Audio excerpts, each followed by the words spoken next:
Before we get started, does anyone want to throw out any quick comments? Otherwise, we're going to go to some questions that kind of link WBCN and its legacy to today's community radio movement. But I'm going to throw it open to any of you for a quick comment. Otherwise, we're going to go right to questions. No, I just want to thank you for doing this. And I think, as you say, it's a very relevant discussion. So happy to be here. And right. At the risk of sounding like I'm shilling for someone, I've always admired what you do, Tim. And I've always admired all the other live and local broadcasters, because what we still need is live and local. And it is such a privilege to be on a live and local show. Long may you run, long may your station prosper. Thank you very much. And I agree with Donna completely. What I hope that will come out tonight is that operations like WHAV are kind of a natural successor to WBCN. WHAV may not be underground radio, but it's local, it's live, and it's rooted in the community in a way that corporate radio absolutely isn't. Oh, thank you very much. Yeah, some of our questions will relate to that. And I thought, there's so many parallels. Actually, one, I think Mark may have shown this in the intro, but I have a copy here. This was in Bill's documentary, and I had to look at it and print it out and reread it. And it is so true today as it apparently was in 1968. Once radio kept the public informed, it does again. And that might be a good way to kind of start this discussion. And I thought maybe we'd start with Donna for a moment. FM wasn't a big deal in 1968, even though the technology was more than 30 years old. Why did AM still have a hold? And did stations like WBCN help break that? Well, first of all, it wasn't a zero-sum game. There really was a niche, or a niche if you prefer, for just about everyone. It was a time when college radio was very influential. In fact, if you didn't like AM, you could always tune to FM, where WTBS, and no, it wasn't in Atlanta back then. It was in Cambridge at MIT. And there was a weekend album rock show by Uncle T and the Weekend Freedom Machine. I remember listening to it and really loving it. And there were also some AM stations that saw the future and realized we better adapt. And so WBZ, even though it was what we jokingly called chicken rock, I mean, it never really played hard rock even in good times. It was a top 40 station back then, kind of soft top 40, but it did start incorporating some of the folk rock songs, some of the longer versions at night, that kind of thing. Even WMEX, which had the format of the week, periodically they would go into a direction where they were playing some of these tracks. So it wasn't entirely true that you couldn't hear album rock anywhere. It was actually that some AM stations and a couple of college stations were doing it.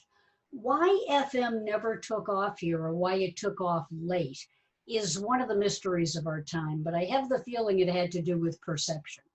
And as we all know, perception is reality. And for many years, FM had the perception back then of being long hair music. It was for audiophiles. It was for classical lovers. And that had to do with the fact that during its inception, the only thing FM broadcast, by and large, was audiophile type stuff and classical music and concerts and stuff like that. WBCN, Boston Concert Network. It was classical music when it went on the air in 1958, if I'm not mistaken. And as a result, when young people thought about FM in Boston, they thought about, Beethoven. Okay, not interested, thanks. Let's see what WBZ's doing. And then WRKO came along, playing Drake Top 40, like the same songs over and over, but it was huge. It was really big. So for as long as AM Top 40 still ruled, the fact that FM existed, not a lot of people had the receiver. Not a lot of people realized what was on FM. And the ones who did, like I said, tended to listen to college radio. So what WBCN did that was so important was it opened up a lane for a mass appeal. And I'm not saying mass appeal in a bad way. I'm not saying they played the hits. I'm saying mass appeal as in you didn't have to have a degree in musicology to appreciate it. It was a station that anyone who liked this new album rock music could enjoy. It was, yeah, sure, it was hippie and psychedelic and use whatever term from back then you wanted. But it was a really successful attempt at broadening out the base to a professional way where you had professional DJs, where you had a theme, a sound, logo, cued ads, promotion, the biggest artists of the day. So that's what WBCN did. It gave people a reason to go over to FM and listen. Well, that actually may, the college radio discussion, that's a good point. I'm going to bring this over to Bill. And he introduced, at least to me, someone I had not heard of before, Kansas City lawyer Ray, is it Ripon? Is that how you Ripon. pronounce it? Ripon, is that how I pronounce his name? Well, it's interesting. I found this pretty interesting. Ripon called standard radio fare during the late 1960s ugly radio, saying he preferred college radio. I suppose, I wonder, did WBCN ultimately succumb to ugly radio as it later became corporate FM?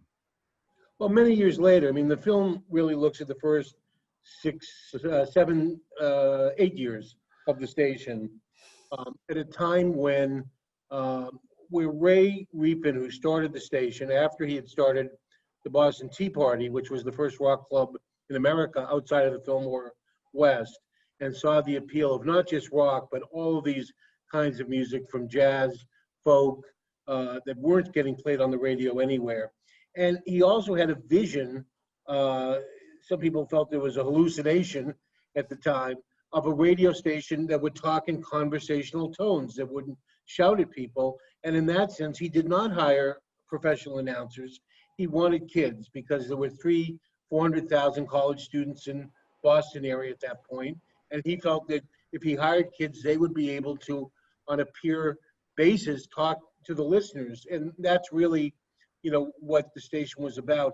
And it's hard, and to Dan's point about the legacy of BCN being stations like WHAV, Tommy Hadges, who was one of the original announcers, said something that in a lot of ways is kind of the nut graph of the film. He said, we were seeing radio more as a relationship with our listeners than a performance, because virtually all radio before BCN was some kind of a performance, whether it was, the BBC or Guy Lombardo on New Year's Eve or theater, or and BCN was really about having a conversation, which is not uncommon at all now. You expect it when you turn on NPR to hear that kind of a tone and discussion, but it was really unheard of back then. And I think that's what BCN brought to the table. And just one final comment, and that is, a lot of people have said, and I agree, that in a way, when the FCC first set up the system of licensing radio in 1933, with this idea that if you got a license, it would be on behalf of everybody else who didn't have one, the public, what's the word, convenience and need and necessity. There was a vision of what radio should be. In a way, it's been argued that BCN really was closest to that of almost any kind of a station. And if you look at the legacy today, it's not commercial stations that have become, conglomerated around a few major corporations. And in a way, it's not even NPR, as wonderful a job as they do, which is more of a national overview, national programming, but really the tradition of local community stations where you feel like if you called them up, they would be able to give you a voice. That's really, I think, the tradition that lives on from BCN. And Bill, I want to thank you, publicly for sharing your, I'm going to say two things, sharing your great documentary, but also sharing your pain, because COVID-19 hurt a lot of us. You were going to introduce, I guess, the film to theaters, and this struck. Our fundraising went downhill beginning in March. So thank you for helping us. Let's both, and then I'm going to remind our listeners and viewers that they can help by downloading the film or renting the film at whav.net/WBCN, or just click where you see BCN and it'll bring you there. So thank you for that. I also want to address some people who may be listening only on radio and not in our Zoom discussion, that we have a method for taking your questions as well. And you can call WHAV and someone here will take your question and bring it in. And that's a 978-374-1900, 978-374-1900. And for those of you on Zoom, open your group chat so that you can also post a question there. And I believe there is a question here coming in from Todd. I'm wondering if Bill can talk a bit about how he constructed the film via crowdsourcing its content and artifacts. And I think he may have more coming in this question.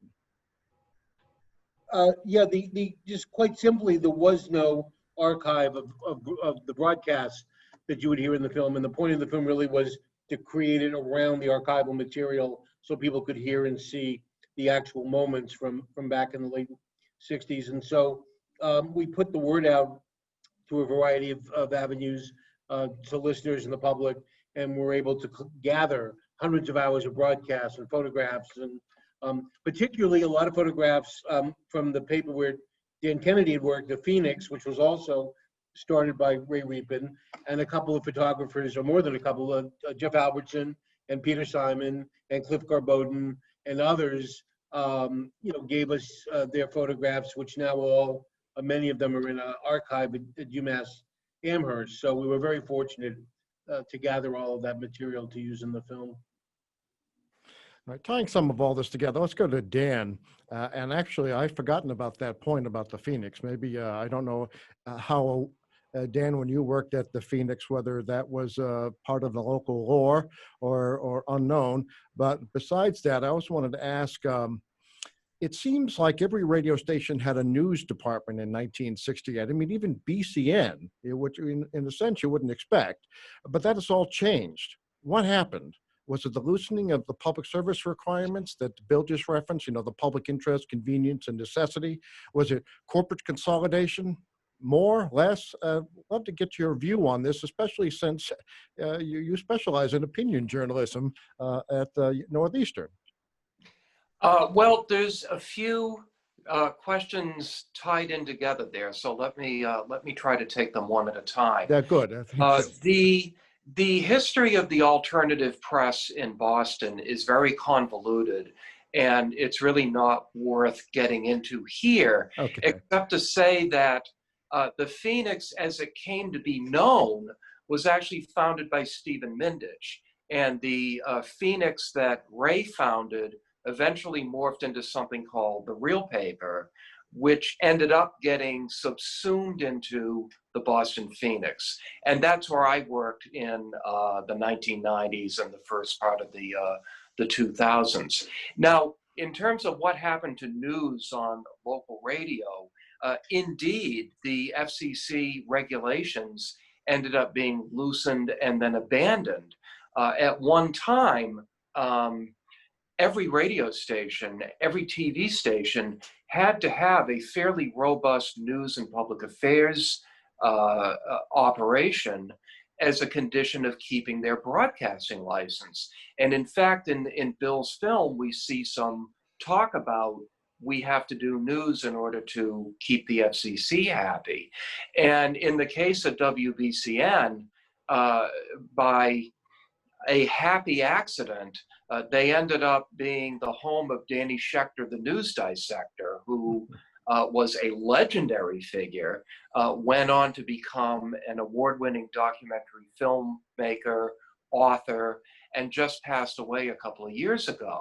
I was fortunate enough to know Danny, and he is greatly missed. But you think about the role of news at a station like BCN. You know, today stations look at it as an obligation, and they're very happy that they don't have to do it.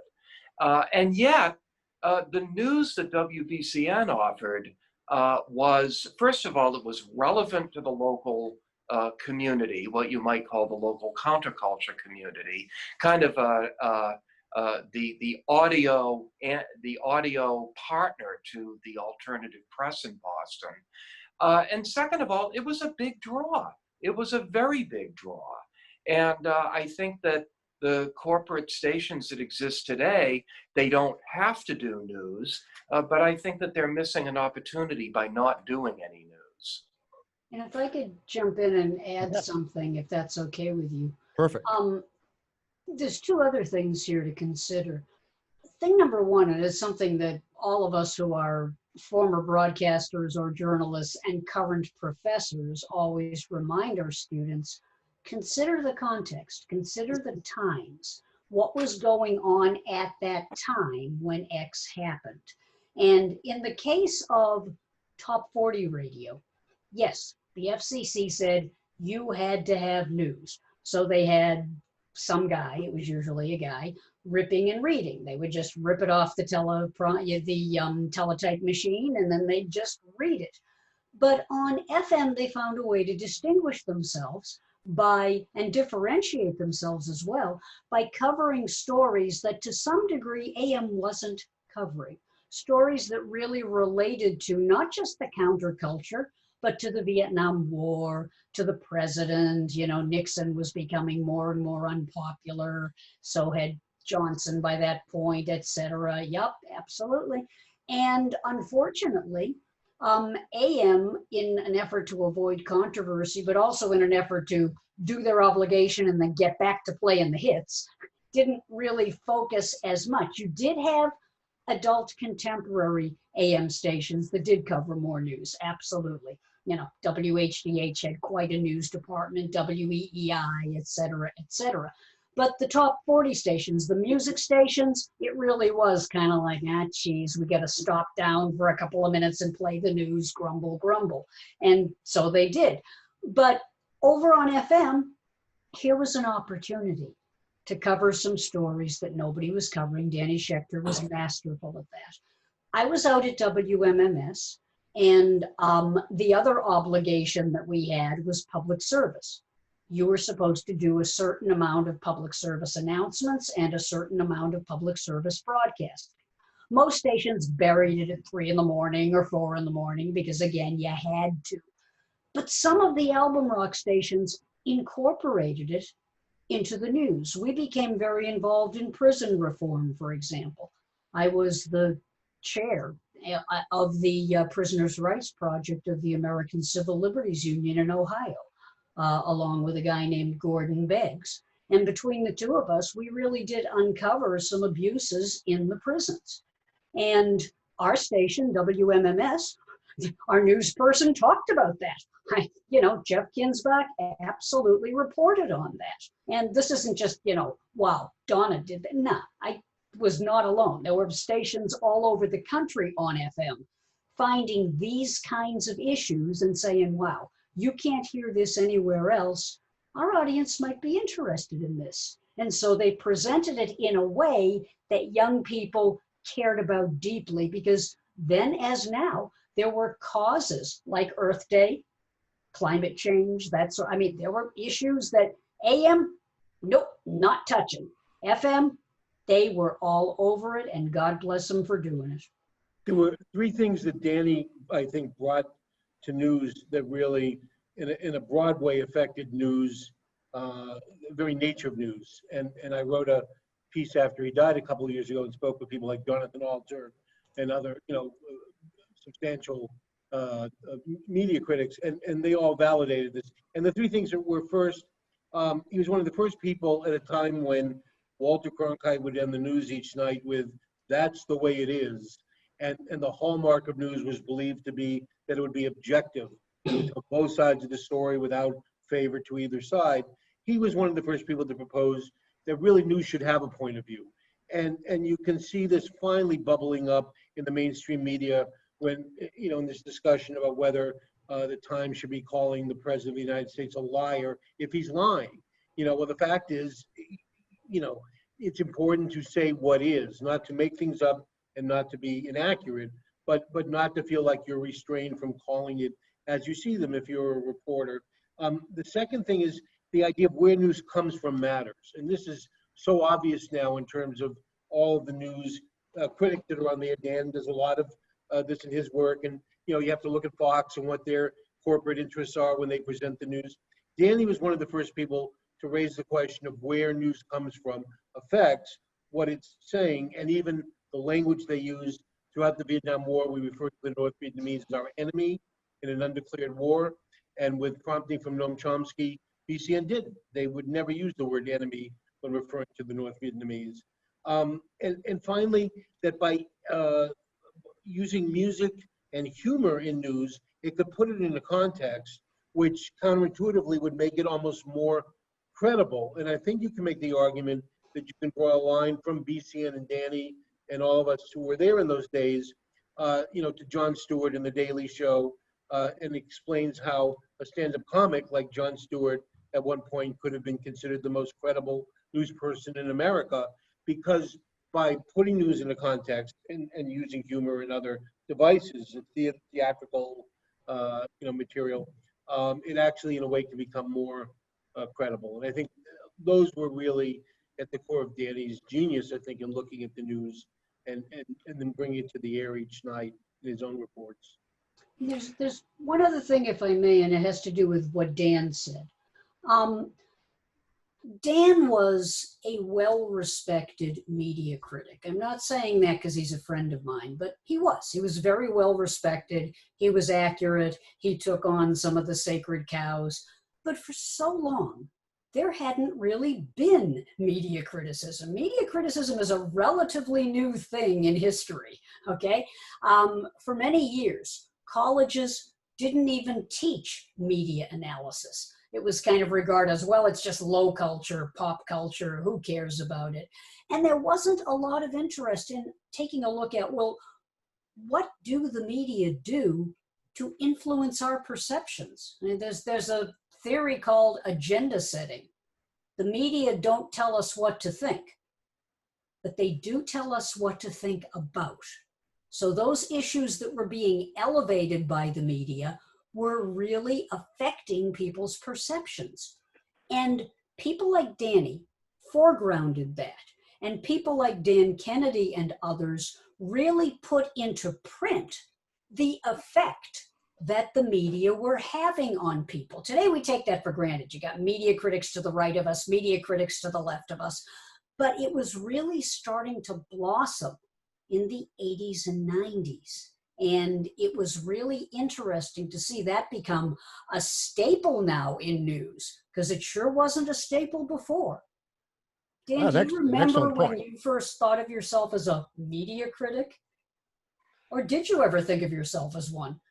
Well, once I got the job at the Phoenix, I thought of myself as a media critic. But had you been critiquing media before, is what I'm saying. I mean, you were listening to the radio, you knew Danny Schechter. Did you start yelling at the TV set at a certain point and going, wait a minute, that isn't accurate? Or Well, I mean, this isn't about me, but I'd always been interested in the media. But, the fact is I was at the Phoenix in the early 90s. I wanted to switch into a reporting gig, and the media slot opened up. So I said, can I have it? And they said, okay. So there you go. But it really is kind of, and I'll shut up. I talk way too much. You can tell I used to be a DJ. But it really is kind of, all of you are part of that larger story of the role of BCN, because the more influential BCN got, the more it foregrounded criticism, critique, not looking at just the way the status quo was or the way it was presented by whoever the dominant group was in society, that there were many ways of looking at things through the music, through news, through public affairs. BCN did that. And then they had a whole bunch of imitators, but they really did that at a time when, in Boston anyway, not a lot of people were. Dan has some stories to mention about Dan Schechter, but before we do that, let's talk about, and there's some questions that are coming in, and I want to remind viewers and listeners that we're about halfway through, so please do send those questions in. If you are listening on the radio and are not near a computer, you can also call us with your question, 978-374-1900. 978-374-1900 for WHAV. But let's talk about Danny Schechter's predecessor, and Bo Burlingham, if I'm pronouncing his name correctly, was the original news director. And I believe he says in the film that BCN didn't have a model for doing the news, and as a result brought a different perspective. And I'm wondering, Bill, you have an impressive history with, ABC News. I mean, you start out underground and you're well above ground in your career. Can you tell us, can we learn anything from BCN not having a model today? Yeah, I think it's really about, for me, looking at how media, and sometimes it's which media. Is this a book? Is this a radio program? Is this a movie? How it can create social change. And, sometimes it's the right time, right place. I'm thinking of these incredibly powerful, and I think they will be examined for years, these advertisements really from the Lincoln Project that just are like a punch in the gut when it comes to critiquing the president's behavior and actions and policies. There's something about them, and there's something about the timing. And so media has a particularly powerful potential, I think, to change things. And I guess I was drawn to radio and loved radio for a lot of the reasons we've talked about. But really what I learned at BCN is the media can promote social change, and in many different ways. And it's very powerful for that reason, and it's why I've sort of, spent most of my life working in it. No, that makes sense. Actually, there's a question that may relate to that from Richard, and he says, since WBCN was unconventional and embraced the counterculture, how did that affect the station's ability to attract advertisers? And this is for Bill, and I think you do talk about this a bit in the film. Some of this was a little before I got there. I got there in November of 1970, so they'd been on the air a year and a half at that point. But the stories from even the earliest days were, the people who were doing advertising sales would walk into a head shop or a record store or a bakery, and they'd say they were from BCN, and people couldn't get their checkbook out fast enough for, I've been trying to reach you, how do I ever, because it was so clear that you had a city with, imagine Boston with 400,000 college students with the same kind of, activism and ongoing public events that you're having these days, with no connecting fiber. There was no internet. There were no television programs or radio programs or newspapers, really, except an underground paper. Avatar, I guess, was probably the closest thing, that was sort of a fringe paper. And I guess the earliest stages of the Boston Phoenix. But suddenly you could reach those students, and it became just much sought after. And in turn, BCN became very picky about which ads it would take. It did not want to take any ads that promoted a cause or a product, or that they did not feel was socially responsible.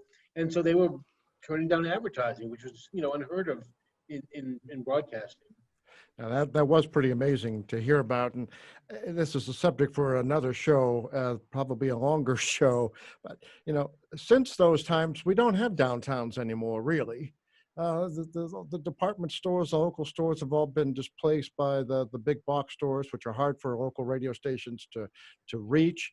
I don't know if there's anything we can say here, but if anyone has a thought about that, how does any small business, including a local radio station, make it when commerce has changed so dramatically in the last few decades? That's such an incredibly difficult proposition for a for-profit radio station. At least newspapers have the option of charging for digital subscriptions.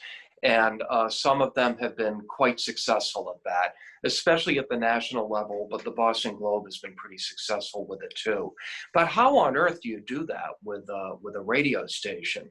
And as a result, I think that all of the vitality in radio today is in public radio, is in nonprofit radio, and WHAV is a nonprofit station. I don't know how else you do it and maintain any sense of quality. No, I agree. I have to say, in our experience last year, we put out a major repeal, and we said we're serious about this. And I will tell you that a significant percentage of our operations are now covered by listeners, and that was not the case before that appeal. So I think, and I have to say, I'm more than grateful to continue having that support despite the terrible situation we are in with COVID-19 and stores and businesses and laying off workers and so on. So no, thank you. It's a real issue. I wrote an article about 2 years ago for Radio World about a Native American station in the Western United States, which is also listener supported. And it's like, yeah, they get their news from NPR, they have an affiliation agreement, but most of their programming is live and local from the various tribes that live in the area who feel they are completely ignored and feel like, the national news doesn't even mention them. And local news at the corporate stations is kind of like, murders and arson and stuff like that. But the problems of what's going on the reservations are very often just glossed over. And talk about COVID. I mean, on the reservations, that has been a major problem. So this particular radio station is like the voice of the community. They even do some programming in some native languages to try to keep the history and the heritage alive. And the general manager said to me, people don't have a lot of money necessarily, but we sort of crowdfund everything because people are invested.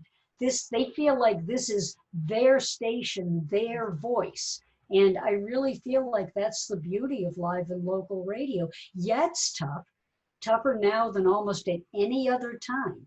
But the people that feel invested are obviously feeling like this is ours and we'll do what it takes to help keep the lights on. Very good. Let's get to some of the questions. This is from Todd. Watching the film for the first time, and again, thank you, Todd, I felt it helped me make sense of my youth in a way I had not prior. He says, I'm 54, was not tuned into BCN until the late 70s. But for instance, I realized how it had influenced my political point of view. Why did you set out to make the film? And can you share ways that other viewers have received the film? And this is to Bill. Just very, quickly, the film began as an idea in the mid-2000s while the Iraq War was raging and George W. Bush was president in the wake of 9/11, when there was a sense that the kind of people who had spoken up during the late 60s and early 70s, artists and musicians, and how media had been used, wasn't happening. And there was a moment when Bruce Springsteen did a benefit concert for John Kerry, who was the Democratic candidate, and was accused of being too political. And I thought, back in the day, if you did a benefit for the Democratic candidate, you were accused of selling out. And so that's really when it started. And a lot of the materials began to appear on the internet for the first time, as Google started ramping up their collecting and showing images and stuff. But that was the original seed of the idea, was to recall a time when, people had used media to speak up and change things that they didn't like in the world. Thank you. I want to get back to Danny Schechter, the news dissector, which was great to learn from the documentary. But Dan sent a photo, which I think some may have seen during the ramp up to the program tonight, but Mark could put it on again. It's a photo of Dan with Dan. And I had no idea, because this is usually the case with Dan. I find out he knows everybody. But anyway, there's the photo. And Dan, I was thought perhaps you could tell us about the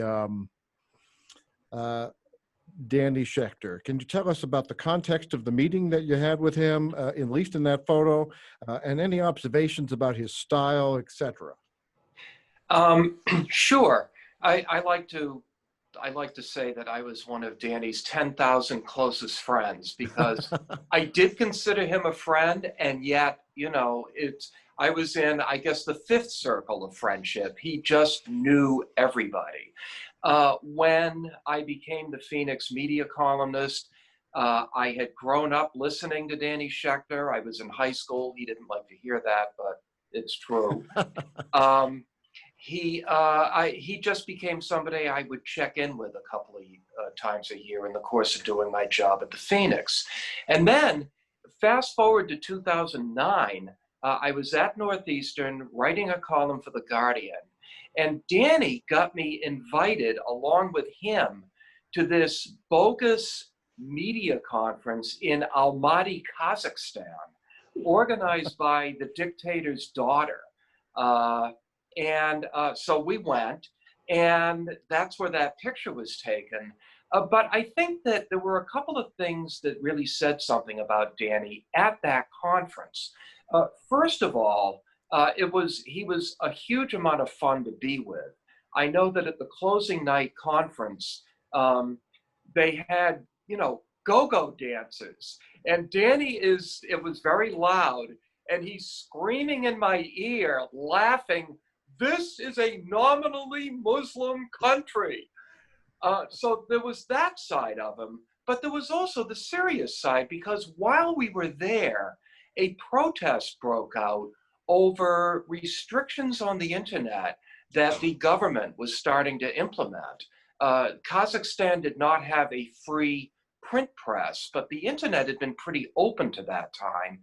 And the dictator, Nursultan Nazarbayev, hey, I remembered it, Wow. began to crack down on the internet. And there was a big protest.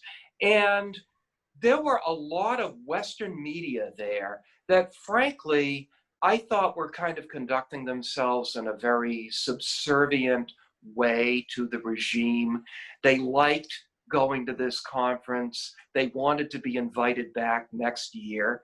And I think that Danny, for his various publications, and I in The Guardian, were the only two people who wrote anything about this protest. And for the record, I don't know what happened with Danny. For the record, I was not invited back. You know what's funny about that, it comes up in the documentary, and I urge everyone to rent it. But Danny Schechter is, and correct me, Bill, if I've got any of this wrong, but Danny is with his roommates when they're raided, pulls out a notebook and says he's covering it. So maybe that's sort of what happened. It's in the this film. conference. It's just typical Danny. One of his roommates was Bill Zimmerman, who went on to become Tom Hayden's campaign manager for years and had started a group called Medical Aid for Indochina in the 70s to rebuild hospitals in North Vietnam. But Bill was a pilot, and there was a point at which Native Americans took the town of Wounded Knee as a protest against the treatment of Native Americans in America and held it. And the federal government, rather than shoot their way in the town of Wounded Knee and risk, having another massacre there, simply put them under siege. And as the time went on, it became fairly dire. No food, no medical supplies. And so Bill decided he would get in a plane it was later with Tom Oliphant, the Globe reporter, and they flew over Wounded Knee and dumped all of these medical supplies and food to the Native Americans, and came back to Boston, where he lived in this house in Somerville as a roommate of Danny's. It took the FBI a couple of weeks, but they figured out who it was and showed up one morning, early morning, to arrest Bill. And as they are putting the cuffs on Bill Zimmerman, Danny comes marching down the stairs with his tape recorder, as Tommy Hadgett says in the film, likely in his underwear and a bathrobe. And they said, are you a resident here? And he said, no, I'm covering this. Danny Schechter from WBCN News. And this FBI agent, it's one of the most haunting things I think I've ever heard, is yelling at him, do not interfere with justice. Meanwhile, Danny is repeatedly saying to him, he said, "Do you have a warrant for this guy?" And he says, "Well, we have him at the office." And then he says, "You have the warrant at the office?" And then the FBI agents, turned on and said, "Do not interfere." And he almost was arrested there. But, he was fearless. There's a famous story when he was a Nieman Fellow at Harvard, and Harvard would set up these meet and greets with important, people. There was a cocktail party with Henry Kissinger.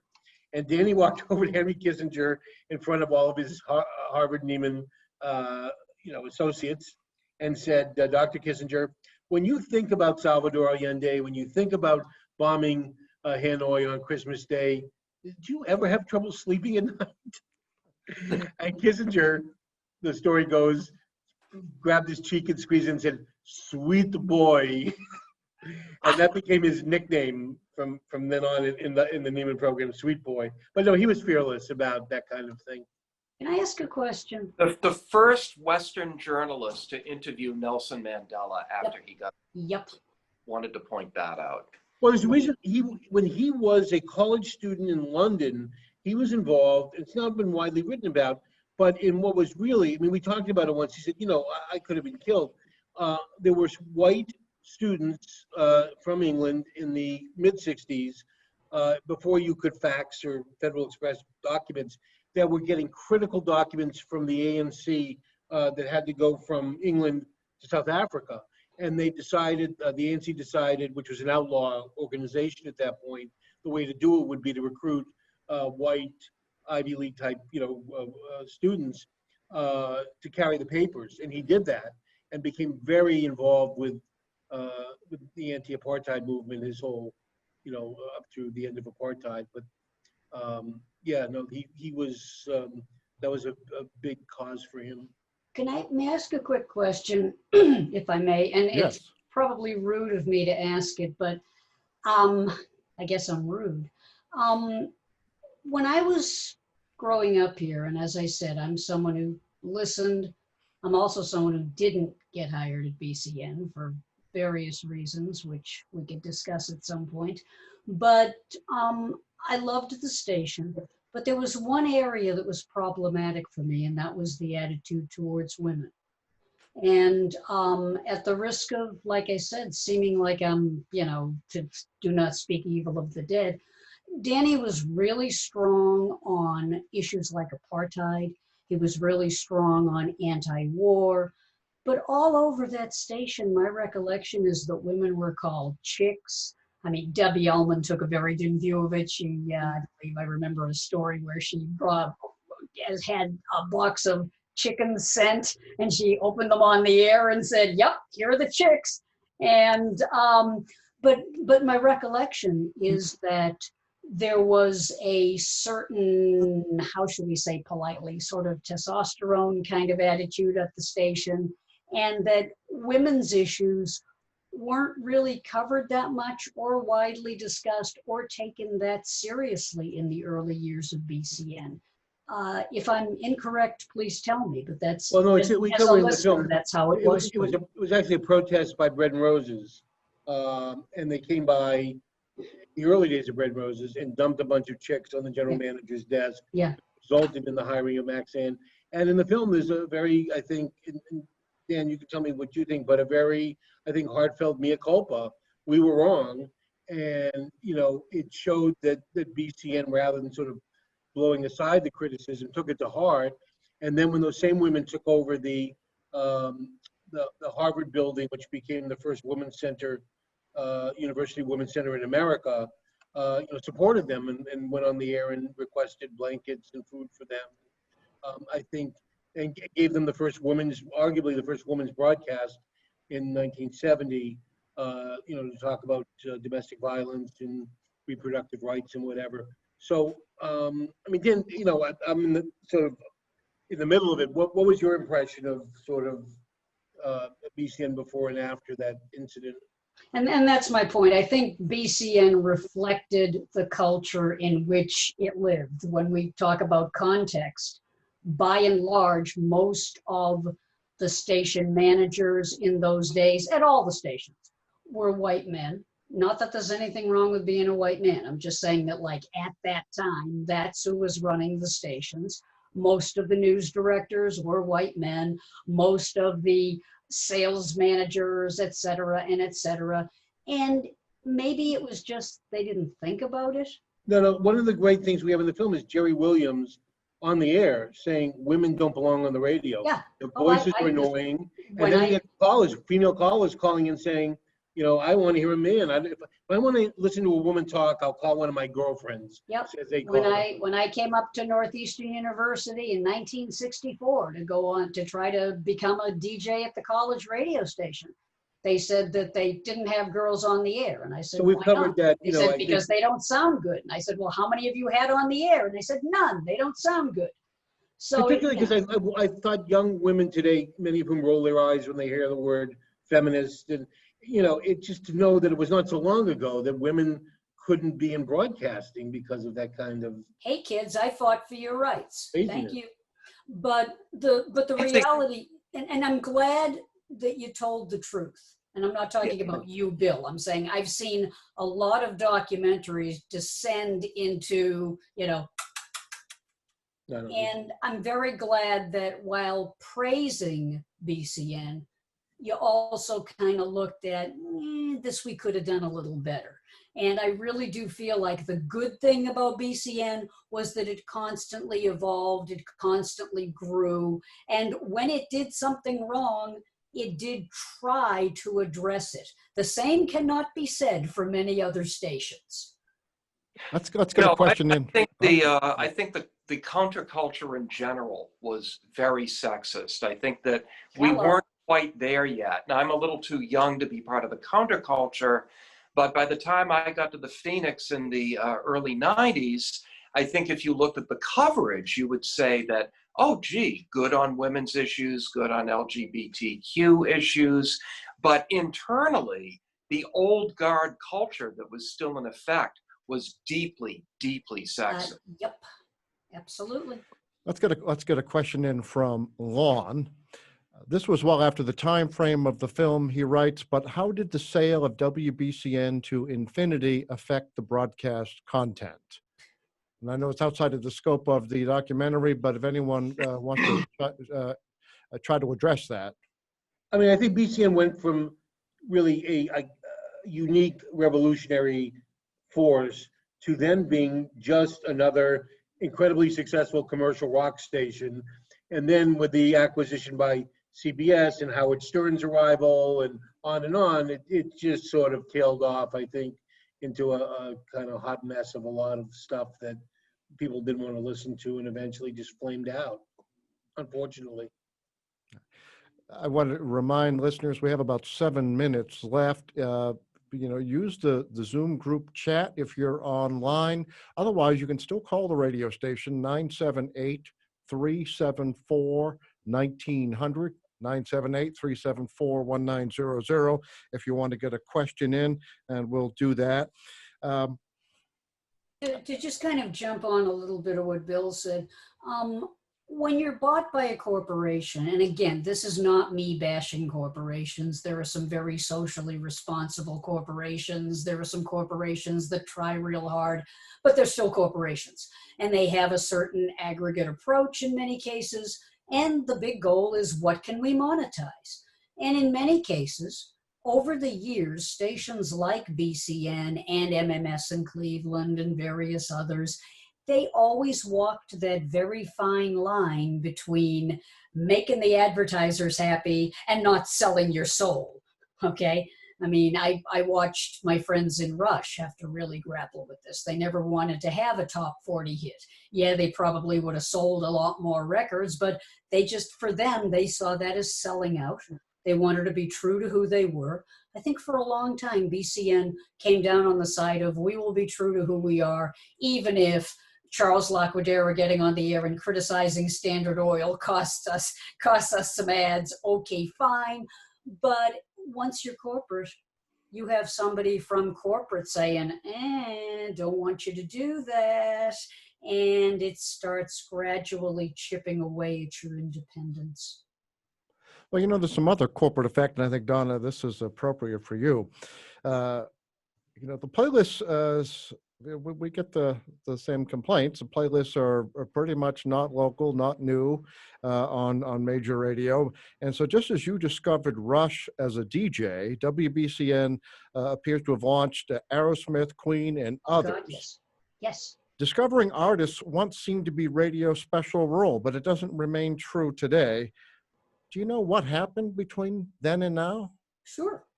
Partially the internet. Partially the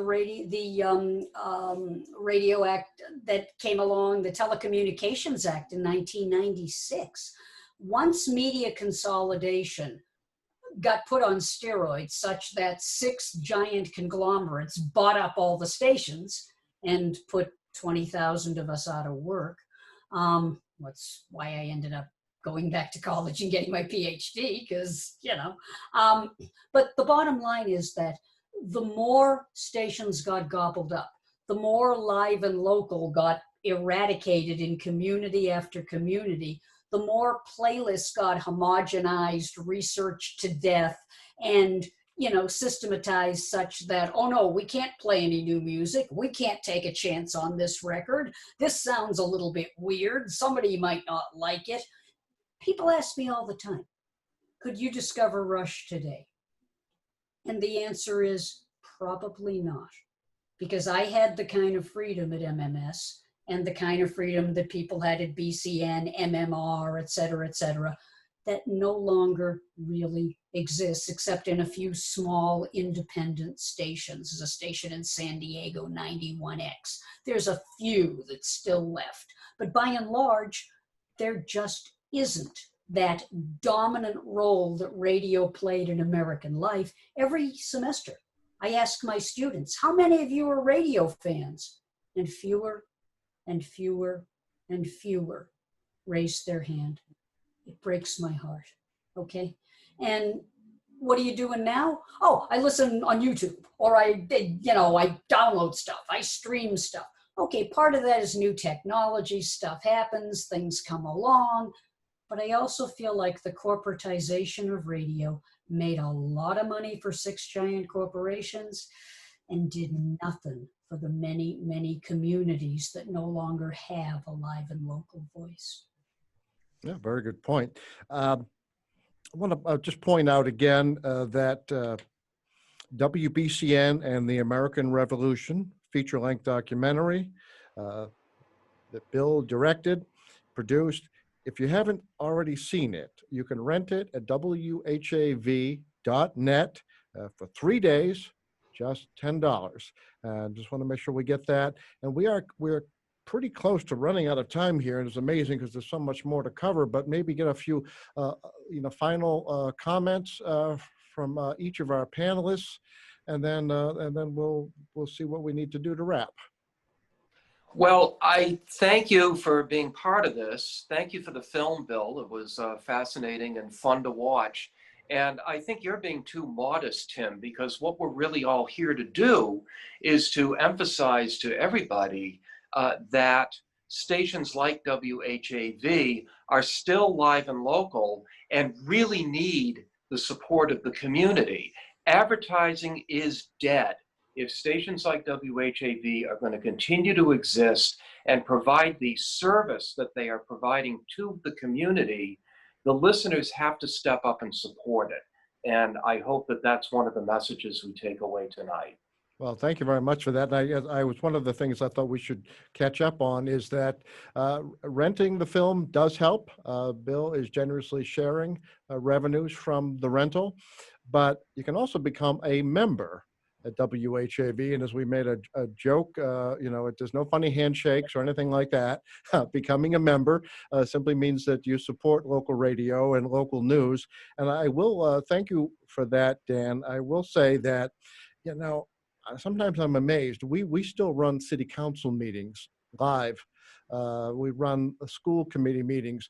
During COVID, our newscasts doubled in length, still are longer than usual because of postponements and cancellations and changes to virtual as we're doing tonight, there is just so much more to tell people, and the audience is coming to us. I can show you stats that are just unbelievable, which says that if the right content is on the radio, people will come. So thank you for that.